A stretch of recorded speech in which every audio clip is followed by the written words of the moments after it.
A'udzubillahi minasyaitonirrajim. Bismillahirrahmanirrahim. Alhamdulillahirabbil alamin. Arrahmanirrahim. Maliki yaumiddin. Iyyaka na'budu wa iyyaka nasta'in. Ihdinas siratal mustaqim. Shiratal ladzina an'amta 'alaihim ghairil maghdubi 'alaihim waladdallin. Saudara-saudara, sahabatku,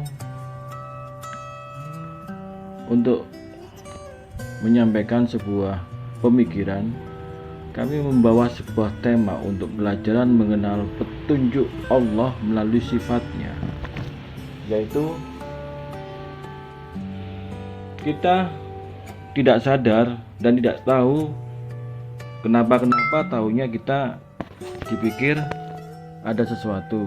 Maksudnya adalah kenapa itu adalah mengapa kita terhindar atau mengapa kita mengalami sesuatu.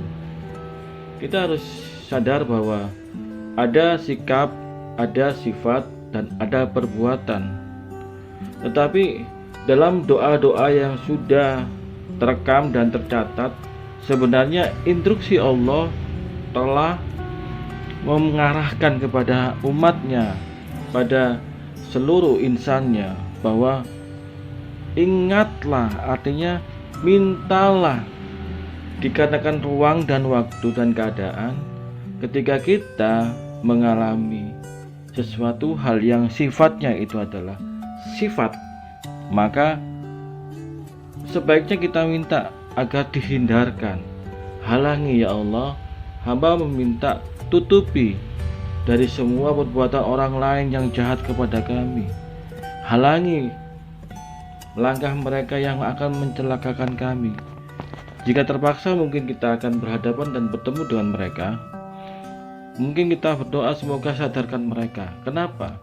Karena sikap angkuh ialah hasud dalam dirinya itu meluap dan meletup atau bergelora, angkuh, dan sifatnya dengki. Jadi sifat dengki itu merupakan keinginan yang menguasai dirinya untuk memiliki sesuatu. Maka ada sebuah pemikiran untuk mengarahkan kita, mohon pertolongan kepadanya untuk dijauhkan. Kita hanya tahu ada doa semacam itu, doa untuk inikah, doa untuk agar kita terhindar dari sombong. Maka kita harus berbalik, mempolah pikiran kita bahwa Allah sendiri telah menyiapkan doa itu dengan cara nanti saya akan sebutkan di bawah ini. Bahwasanya perbuatan yang ingin memiliki atau tidak senang terhadap orang lain dikarenakan ada sebuah keadaan itu sehingga muncullah tidak senang, atau sebaliknya muncullah senang bagi orang yang menerima. Mungkin satu tujuan dalam hal pemikiran, atau mungkin bias auranya sama. Ada lagi bias yang interaksi langsung dengan komunikasi dan kontak fisik yang akhirnya bersinggungan. Bisa bersinggungan langsung, atau bisa mungkin efek dari komunikasi yang tidak langsung. Artinya kita menggunakan teknologi yang jarak jauh. Maka dari itu, saudara-saudaraku, kawan-kawanku, jika kita berpikir atau terpengaruh, berkerumun dalam hati kita, kita tidak sadar hal itu, bahwa kita terfokus, terpikir untuk tertuju kepada posisi ingin dengki. Bagaimana kita akan menguasai dengki itu sedangkan kita tidak mengenalnya? Badan kita tidak mampu untuk mendeteksi kehadiran dengki itu. Tubuh kita, diri kita sendiri, namun harus kita pahami, ini adalah salah satu penyakit jiwa. Dari itu, mari kita ikuti penyampaian saya agar Anda sekalian bisa mengerti tentang di mana letak detik-detik mereka hadir, yaitu sifat dengki, sikapnya itu angkuh, perbuatannya itu sombong. Dia ingin merasa memiliki, tidak tahu apa yang bergemuruh dalam hatinya itu adalah salah satu nafsu yang tak seimbang. Mereka tidak akan tenang ketika melihat sesuatu baginya adalah sesuatu yang merusak mata dan pikirannya, karena tujuannya tidak akan menerima apapun baginya tidak sama dengan mereka dibandingkan dirinya. Mereka orang lain mungkin akan berbeda, dan perbedaan itu adalah menimbulkan materi, senang dan tidak senang, nikmat dan tidak nikmat. Muncullah keinginan-keinginan yang selalu untuk memenangkan dirinya. Satu, efek sampingnya adalah pikirannya tertekan. Ada 3 posisi, pasti tanpa dia ketahui, diri yang selalu tertekan oleh keseimbangan yang tidak jelas itu mengalahkan tubuhnya sendiri. Dia rela terjerembab masuk ke kubangan tirai hasut hitam atau tirai sesat.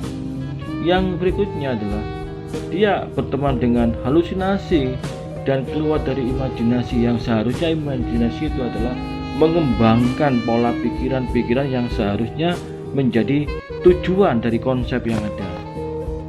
Kemudian kerugian fisik, kerugian material, hilangnya kasih sayang tali persaudaraan, membuka kemaksiatan atau buruk jiwa, terbakarnya hati. Terus bagaimana kita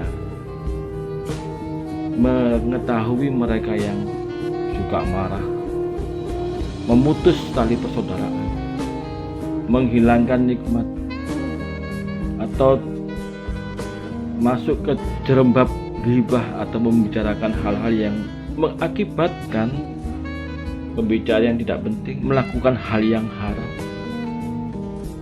Maka Anda harus tenang.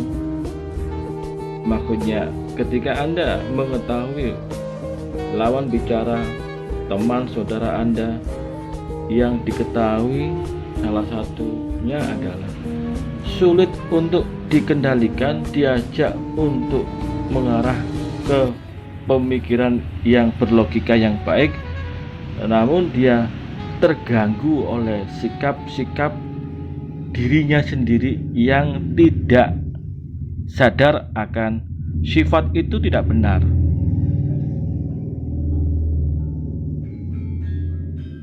Maka seranglah hatimu dengan istighfar yang begitu banyak.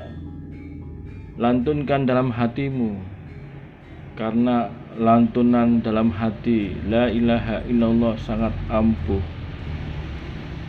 ampuh menggerakkan hati, mendengungkan, mengajak hati kita bergerak, mengkomunikasikan dalam relung hati ini, karena hati yang sudah terbiasa untuk berzikir mengenal Allah Subhanahu wa Ta'ala, memang banyak godaan yang mampu untuk merusaknya pada diri orang meskipun dia telah berbuat mengarah kebaikan. Tetapi setidaknya kalau kita terlatih, kita bukan bagian orang yang sesat.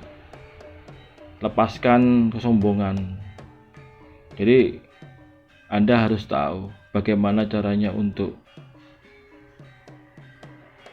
melepaskan pikiran dan kosongkan diri Anda. Persiapkan diri Anda tidak melakukan hal-hal seperti yang Anda lakukan. Misalkan itu pada Anda. Mintalah pada Allah, hanya Dia yang Maha menolong. Dan kenalilah Allah, tetaplah bertawakal. Anda harus bisa merubah pola pikir Anda, bahwasanya inilah sifat umum yang dimiliki oleh setiap manusia. Namun kita harus mengenalnya, kapan sikap ini kapan sifat ini menyerang kita, kita perlu tameng, atau kita perlu pagar, atau kita perlu tembok atau benteng yang menghalangi sifat-sifat itu pada diri kita. Perlukah kita akan menghadapi, atau perlukah kita bisa atau menolak sifat yang tidak baik itu? Sebaiknya kita mengenal. Tentu masing-masing sudah mengalami, saya rasa. Tetapi kalau sudah mengenal, bagaimana kita akan menghalaunya akan lebih mudah. Wassalamualaikum warahmatullahi wabarakatuh.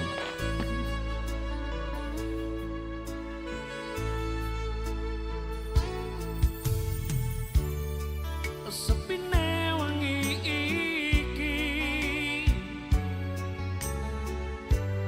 neng kene aku ngenteni kesuwen-suwene wis pirang sasi neng nikeri kowe ra bali. Apa aku salah nalika urip saomah?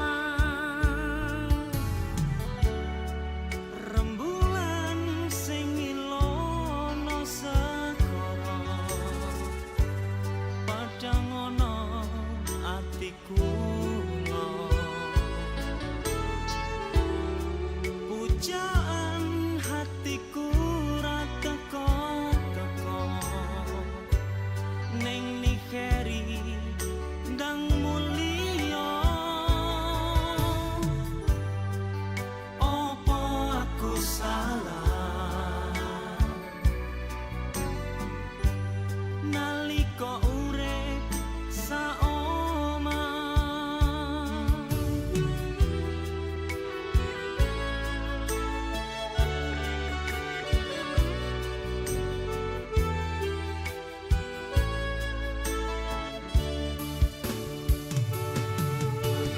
Aku nangis, aku kangen, janjine biyen kowe seneng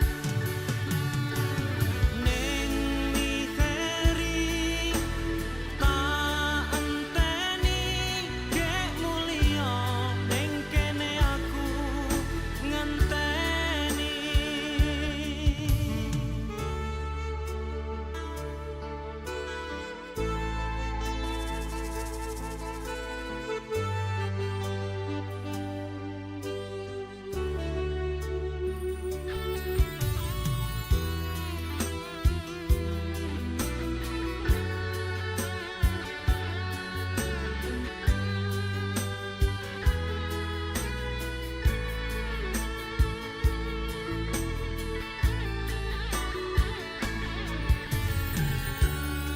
Rembulan sing ilung ana segara padhang ana atiku. Puja